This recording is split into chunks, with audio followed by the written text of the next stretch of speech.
Friends, మేమైతే water వచ్చి ఈ వంజరం చేప కొన్నాం ఫ్రెండ్స్.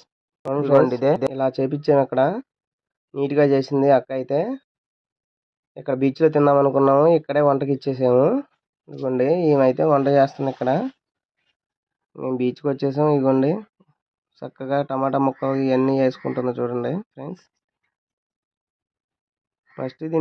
ఫస్ట్ లోనే ఇవన్నీ ముక్కలన్నీ వేసుకొని కొంచెం నూనెలో వేపుకుంటుంది. నూనెలో వేపిన కాంచి కారం మసాలా కూడా వేసేస్తుందండి దీంతోనే.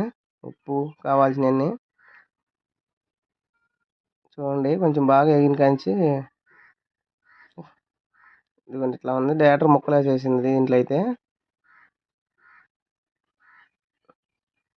ఇవన్నీ బాగా కలబెట్టుకొని ఇక అట్లా వదిలేసేసింది. చూడండి ఎట్లా తయారైందో, అసలు మామూలు లేదండి. ఈ చేప అయితే మాకు కేజీ